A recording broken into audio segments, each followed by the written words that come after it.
Hello gamers and welcome to today's YouTube video. You may have noticed already that the top of the tree this time around is the badger and the mouse. Now we already made a mouse video, so I decided why not make a badger video. I'm going to start it off with, do I like the badger? Daki, do you like the badger? And the answer is very simple. Particularly I don't. Why? Very simple, because the badger, unlike the tortoise, struggles a lot more with perma-tracking people. It also struggles a lot more with playing aggressive, and you know, especially the second point is one that I care about a lot. I personally prefer the tortoise, simply because the tortoise, the way it's designed, is supposed to be played more aggressive on a corner where you can peek because of the gun arc. The badger, in essence, is a more defensive tank. So go from a more aggressive tank to a more defensive tank. The badger's main strength is being slightly above the opponent in hold down, to where they're never really going to pen you. On flat ground they can pen your boobas, but on elevated surfaces this is not happening. I'll load HP now. Right, then in the pattern, because of course the pattern tank is 705. Pattern tank is really bad full armor, you can see that. Okay, 7. And that bounce on the HE basically balances out the initial pen, which is funny. Okay. And that's there. So we got a good start here. 1.4k damage. Kill the pattern tank. I should have even switched back to APCR for that, but yeah. So basically, I'm still going to deliver you content while I'm in the subathon. So I'm waking up in the morning at around 10, and then I am recording the video, and then I'm uploading this, and then you guys still get content on YouTube. I am, like I said, I'm dedicated to this YouTube channel. I'm going to try and make it work. So now I'm playing like 15 hours of World of Tanks a day plus a YouTube video. It's going to be interesting. Last year I didn't have really a YouTube channel to work on, so it was just like wake up and play WoT. But now I'm making the YouTube video first, which is interesting. If you want to support it, feel free to just tune in. That's all the support I can ask for. But if you have, for example, unused Prime that you want to use and extend the timer a little bit, feel free, of course, as well. That way Jeff Bezos doesn't get to Mars just as quickly. But yeah, that is just an option, of course. I'm in trouble. I'm gonna back off a little bit. Doesn't pen. The fact that it didn't pen that is pretty bad, though. That's a good shot by him.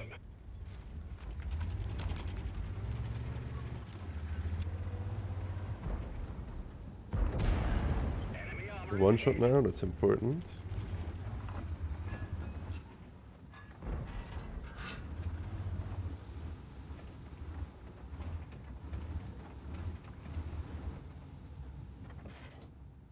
Come on, 150.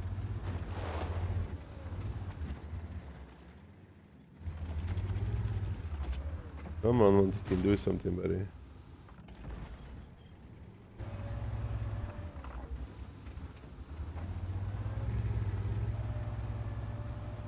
Trying to kill the 115 here.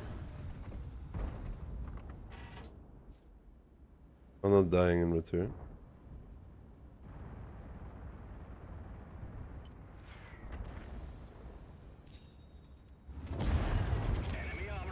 Yeah, I got the pen against the email, but I might take one for the 115 for this. I try it because why not?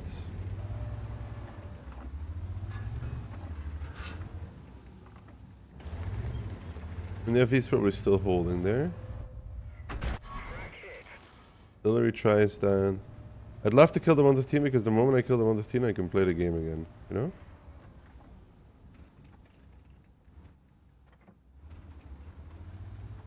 I think he... kind of inclined on wanting to die though. Oh my. Thank God. I have 480 alpha and I didn't have time to switch to HE, so the fact we kill him there is pretty lucky. Get him as well. Now we can move on. That was pretty lucky against CFE. Thank you, RNG. So you can see on flat ground there, the 115 doesn't really struggle to pen me that much because it's 340 heat and my boobas are 320. But of course I have a lot of DPM and a pretty decent amount of HP as well. And I'm able to get a pretty good battle here, but this is a kind of ideal scenario for a Badger, right? I'm just driving at my opponents in a straight line. They're also driving at me in a straight line. I don't have to turn too much, and I can actually play some hold-on. So I don't think scenario-wise it gets much better than this for a Badger. Yeah, I think the Badger, honestly, is not bad. What ruins the Badger for me is just how much I love the tortoise. You know? Like, I really, really just love the tortoise. I'm sure where this man is going. I'm really just a tortoise lover. And when you love a tank a lot, the one that comes after usually cannot really give you the same feeling. Like, really just didn't want to get shot by me, but... And the T-92 is in the corner, so I won't get either. And it was close though. All in all, not a bad game to start off with on the Badger. Really not a bad game. We get 5.7, a little bit of assist as well. Not much to complain about there, right? So, again, the Badger will work and will perform, but just a bit depends a little bit what scenario you're in. That was a good scenario for the Badger. So, it works out. We are at top of the board, almost an ace tanker as well. First class, 5.7k damage, and a small loss. Alright, battle number 2 in the Badger. Let's see what this one will bring for us. We're going to be playing the right side of the map still, I think, towards the hill.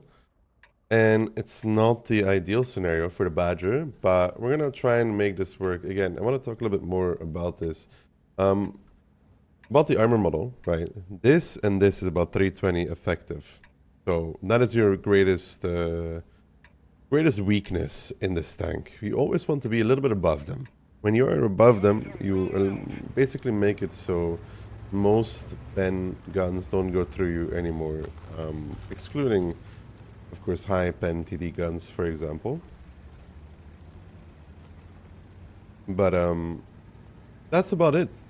What most annoying part is, and I don't know, talk to me in the comment section about this if you agree with this or not, is the gun arc of the Badger. And I don't know why, but I feel like that's a mistake on Wargaming's part, because when you get used to something like the tortoise and then you have to, like, you want, okay, let me collect my thoughts. So what I think is you want tanks in a line to somewhat teach the playstyle, right, of the tank that is going to be coming up. So you want, I think, all of them in somewhat regards to be similar, I would assume, because then people learn how to play the line. Now, I feel like the Badger and the tortoise don't have that. Honestly, I feel like the way that the tortoise plays and the way that the Badger plays are very, very different. And because of that, for me, I cannot really adjust to the playing Badger part that well if I've played a lot of tortoise, because I'm just so used to playing the tortoise. And I love playing the tortoise. I love my tortoise. I mean, then again, who doesn't love the tortoise, you know? But I hope that makes sense what I'm trying to say there, or trying to explain. In terms of like playstyle and feeling, and even psychological aspect, because, you know. Then again, the rest of the tanks on the line are kind of like the Badger, though, like if you look at the ATs. So the tortoise is kind of like the odd one out. I mean, sometimes you would like hope that, you know, they would just put a different tank there. That's of course not gonna happen, but that's what I think would be ideal. They made another little tortoise variant. Yeah, I'll take one from the E50s. Okay, I'm gonna kill the Cobra. That's a Yak Panzer. While I was talking, I decided to YOLO forward, which we'll see if this works out. It probably won't, because the Gorilla has my side already. The good thing I see here is that my teammates are YOLOing. So I can do this, which is angle my armor towards the Gorilla.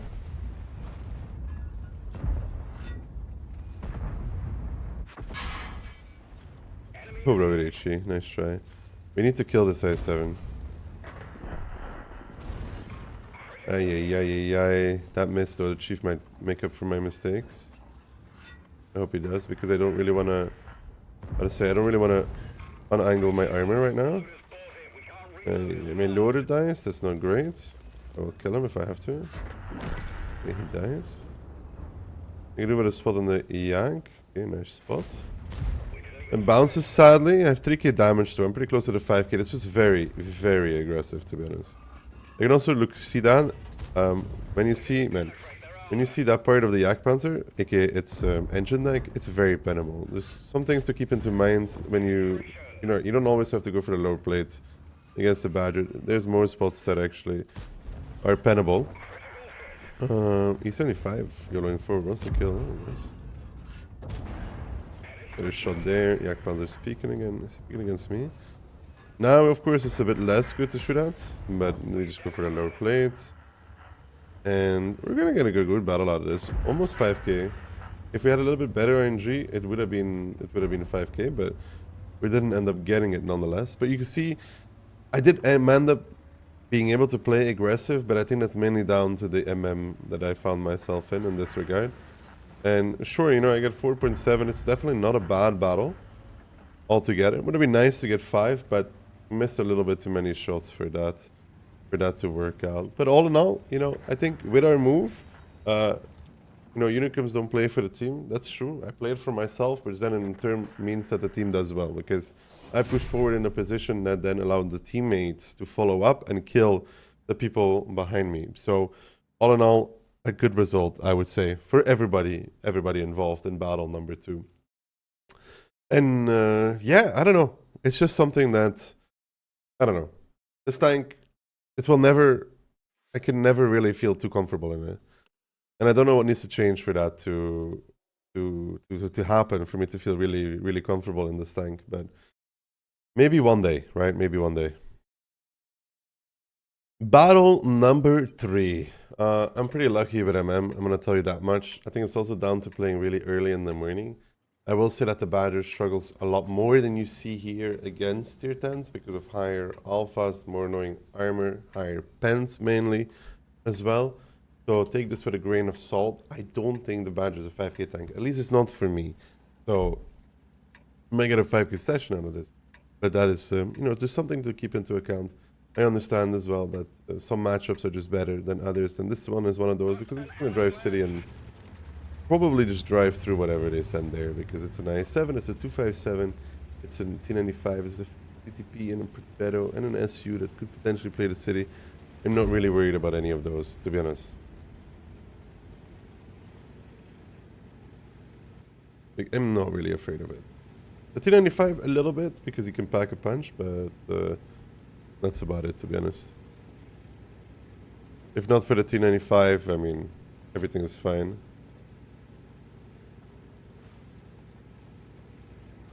But like I said, I think my expectations on the Badger are skewed because of the Tortoise. Having such a good tank before the Badger, and I think the Tortoise is another one of those. I think I talked about it in yesterday's video as well. It's a learning tank. When you're not that good at the game, you think the Tortoise sucks because people pen you with premium ammo. You have a big cupola, you have the U-port or whatever you want to call it, machine gun port. And you're like, how does anybody like this tank? But once you learn how to play, you get to the stage where it's like, wow, Tortoise is really good, man. Wow, that's crazy. This tank is actually really, really good. Like, good enough mobility, amazing gun, good DPM, large pool of HP, workable armor. I mean, I would say it has everything that a tank needs to be successful. Let's put it that way. Oh, there's somebody crossing. Okay.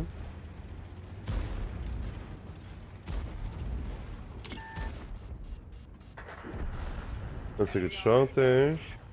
I'm trying to get an angle on the... Hey, okay, it's fine. It's only a STRV on a 257. You could pen this. Now, ideally, my i7 crosses over. Well done, buddy. And pushes him out as well. If he was to push him out, it would be amazing. If not, I think he still just kills him. I'm just watching a little bit to see what happens there. I think my i7 is fine, but maybe this 257 backs off and allows me to give him a shot. Just like that. Patience wins. Now, let's carefully check for other things like the T95. without overexposing. The I-7 was going back from the enemy team. Yeah, of course I have to watch out because... There's the T95, okay. There's the 53 TP. That's a beautiful third-person track shot. I could have shot it through sniper mode, but I actually like practicing a little bit of, how to say, third-person aiming, because I find third-person aiming like that is probably one of, if not the most difficult thing for me in the game right now. It's really hard to line up an accurate shot. Up to my gun. Be careful from the gorilla. I thought he was going to drive down zero line. Get another good tracking shot. I don't know if I can perma him. I'm going to try it out. I can perma him. He has another repair kit. I have to sandwich this guy. Oh, he still got a shot. That's crazy.